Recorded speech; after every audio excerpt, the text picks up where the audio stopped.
Okay, I figured it was time to give an update on the greenhouse I bought and built back in fall with the plan to test it out throughout winter, and if it makes it through the rough winter, put the plants in spring and get the ball rolling with it.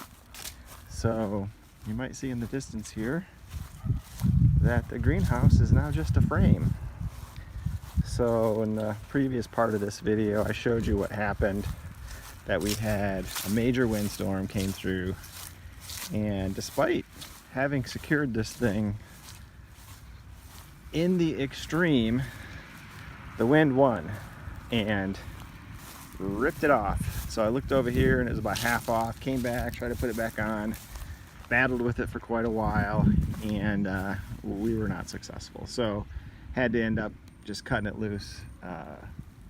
Big fear that we were gonna end up having this frame go with it to Nebraska or Arkansas or somewhere other than Kansas here. So just to take a quick peek at kind of where the failures took place. You know, this is all pretty secure, but then they have these tie downs, and you know, about 50% of these tie downs, this one actually looks really good, but about 50% of them, this elastic just got really dried out and stretched, and wasn't doing its job. And my guess is wind got in there and just kept pulling a couple more snaps, and that was game over, and just took it off. Our effort to save it ended when the wind was whipping so hard it ended up bending. You can see where the metal here is buckling and buckling here. This whole wall was caving in, and you know, said, okay, it's time to call it. We're not going to save this thing. So in emergency mode, we pulled it all off with a razor blade basically to get it off. So left with this, I still have an outstanding frame that I can use. This frame has shed anchors secured to it, so it's not going anywhere. It didn't even move through that whole thing.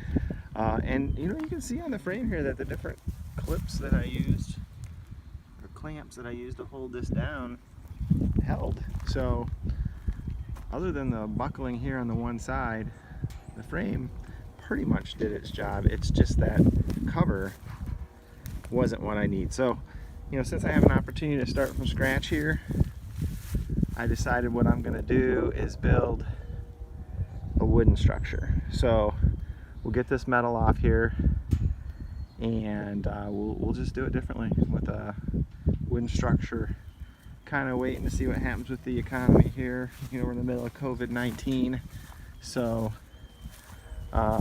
you know, maybe we'll build this in some phases. Maybe we'll do like 2 or 3 phases where we do a little bit for a couple years, you know, in a row, build it out.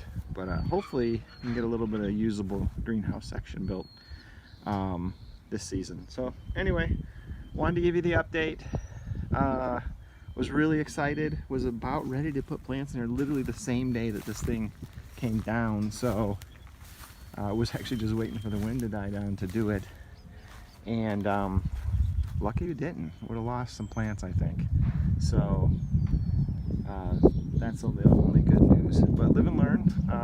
You know, for an inexpensive greenhouse, I'd still recommend it if you're not in Kansas, but the extra work required to get it secured, and then the risk of having, you know, a big huge windstorm come through and take it away is probably too high for this kind of environment. So there you have it. Back to the drawing board. So when we get the next thing rolling here, I'll take some more video, and we'll see how that goes. Signing off.